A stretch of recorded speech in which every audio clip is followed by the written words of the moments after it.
Halo teman-teman, di kelas pengganti atau KP kali ini atau di pertemuan ini kita bakal ngebahas soal UTS untuk soal nomor satu yaitu statistik deskriptif. Di mana kita ngebahas tentang distribusi frekuensi, central tendency, dispersion, dan juga skewness dan juga kurtosis. Nah, pertama-tama kita bisa baca soalnya dulu. Trio Ubur-Ubur merupakan boyband legendaris asal Indonesia. Untuk itu, sebuah promotor konser Monarch Entertainment telah mengadakan konser Trio Ubur-Ubur di 15 kota di Indonesia. Atau bisa kita katakan 15 kota ini adalah sampel. Berikut adalah data penyajian, di ada bagian tiket, merchandise, dan juga F&B. Sini diminta yang pertama ada hitunglah distribusi frekuensi, jumlah kelas, interval kelas, beta batas kelas, dan tabel distribusi frekuensi untuk tiket. Terus kita bisa menentukan central tendency dari F&B, dispersion dari merchandise, batas tiket tertinggi dari seperempat tiket terendah, terus yang terakhir adalah nilai skewness dan juga kurtosis dari merchandise. Yang pertama kita bisa masuk ke distribusi frekuensinya dulu. Nah, kalau kita lihat di modul, untuk distribusi frekuensi kita punya rumus yaitu 1 ditambah 3,322 log n. Itu untuk kita mendapatkan jumlah kelas. Oke, oleh karena itu kita bisa menghitung uh, rumus ini di kalkulator. Nah, setelah kita hitung, 1 ditambah 3,322 log 15 yaitu jumlah sampelnya atau N-nya, kita dapat 4,91. Nah, untuk perhitungan di sini kita akan selalu dibulutin ke atas, yaitu sebesar jadi 5 dari 4,91. Mau itu di bawah 5, mau itu 1, 2, 3, 4, itu tetap dibulutin ke atas. Nah, setelah kita dapat jumlah kelasnya, kita mau cari interval kelasnya.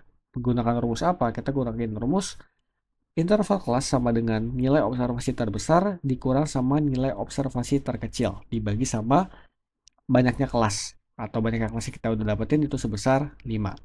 Berarti kita butuh yang namanya nilai max dan juga nilai min dari variabel atau dari komponen tiket.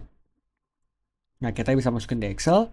Untuk yang max kita dapat 939, untuk yang min kita dapat 627. Oke, berarti kita bisa untuk langsung bikin tabel distribusi frekuensinya.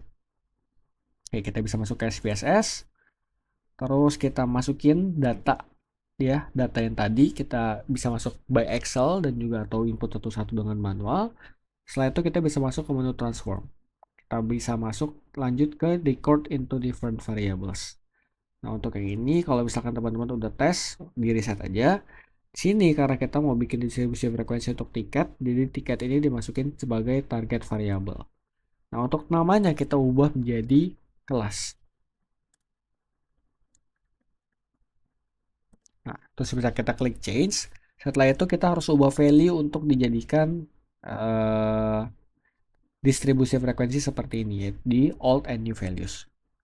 Nah, di sini teman-teman bisa pilih klik range dan kita masukin angka-angka distribusi frekuensinya.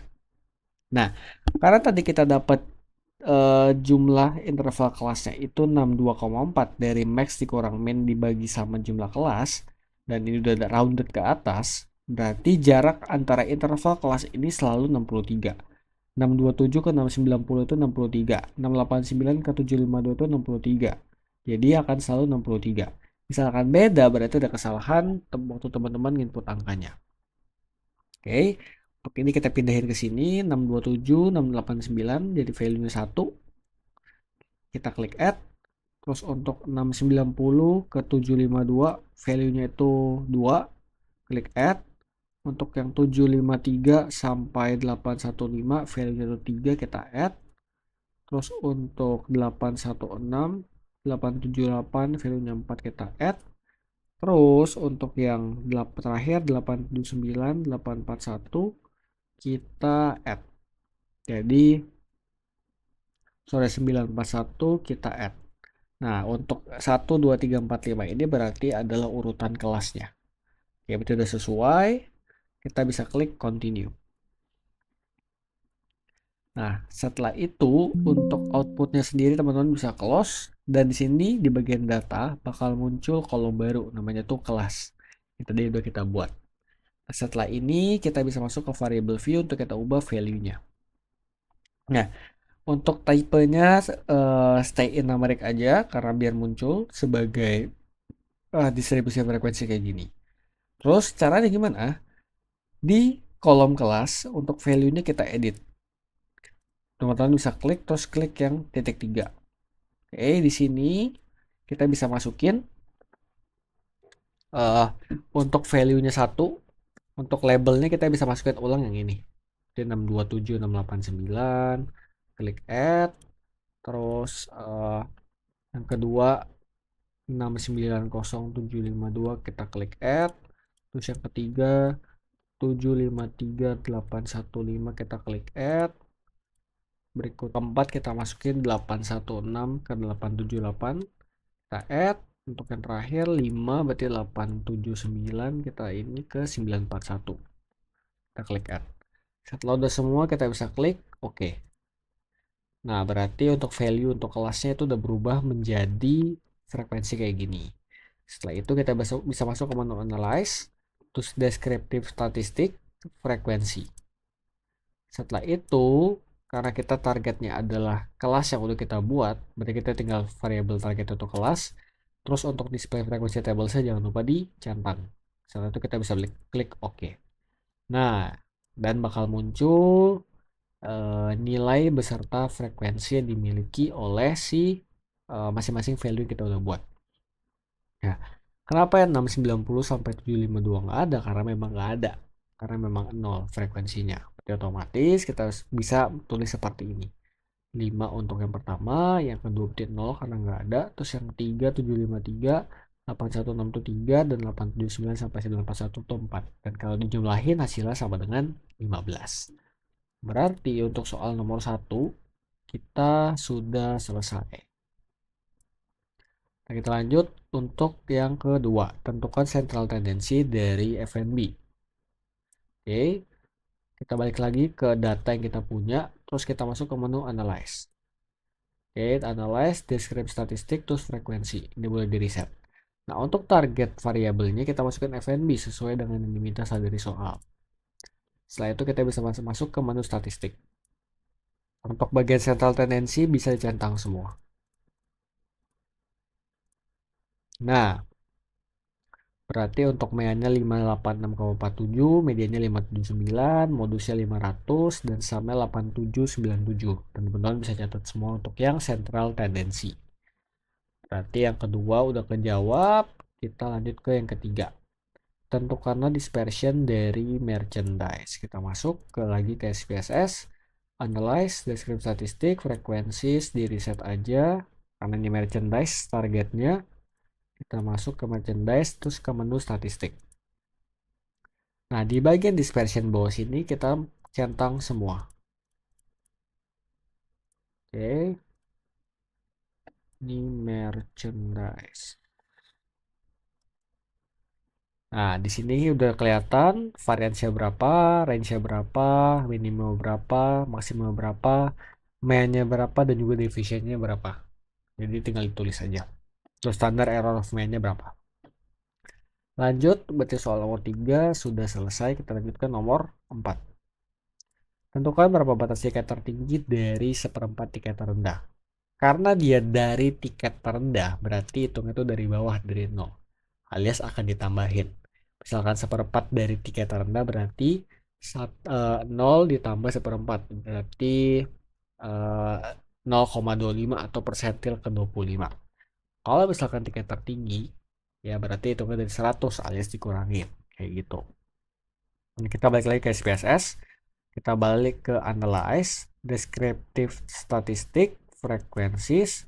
Terus ini bisa di reset karena dispersionnya dia diminta untuk ke tiket, ya, ke tiket. Jadi kita masukin tiket sebagai variabel targetnya. Terus kita masuk ke statistik. Nah, untuk persentilnya, karena kita udah ketemu itu seperempat, yaitu persentil 25, kita bisa klik add. Dan untuk cut point-nya kita bisa centang, dan kita masukin 2, biar langsung muncul, bisa langsung kelihatan. terus kita klik continue, klik OK. Nah, untuk outputnya sendiri bakal muncul seperti ini.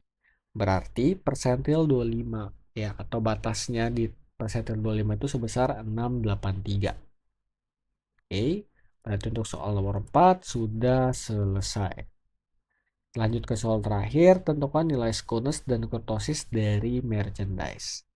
Oke, untuk skewness kita balik ke data, kita klik analyze, descriptive statistik, frekuensi, di reset aja karena kita cari untuk merchandise. Yes, untuk merchandise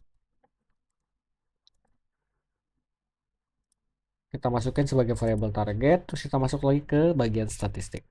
Nah, di bagian karakteristik posterior ini, untuk skewness dan kurtosisnya tinggal kita centang. Klik continue dan klik OK. Di sini bakal muncul data untuk skewness dan juga kurtosisnya. Nah, untuk skewness sendiri, dia 0,258. Kalau kita lihat di modul, untuk bagian skewness atau kemencengan, kalau misalkan alpha ya, atau misalkan target ininya lebih dari 0, berarti kurvanya akan menceng ke kiri. Atau dalam artian mediannya lebih kecil dari median dan mediannya lebih kecil dari modus. Nah, kalau misalkan kita lihat di sini memang seperti itu, kita bisa pakai cara ini juga. Ya, mediannya modusnya berapa. Setelah itu ada yang namanya kurtosis. Kalau kurtosis dia sifatnya absolut. Karena ini minus 1,789 berarti value-nya itu 1,789. Dan kalau kita lihat di sini, kalau misalkan dia lebih dari 3 ya, atau lebih kecil daripada 3, dia pelatih Curtis. Kalau ini misalkan 3 lebih, berarti dia Leptokurtis. Dan kalau sama-sama dengan 3, berarti dia Mesokurtis. Dan untuk ini berarti dia pelatih Curtis. Nah, untuk soal UTS nomor 1 dan pembahasannya udah selesai, teman-teman bisa lanjut ke materi berikutnya. Thank you.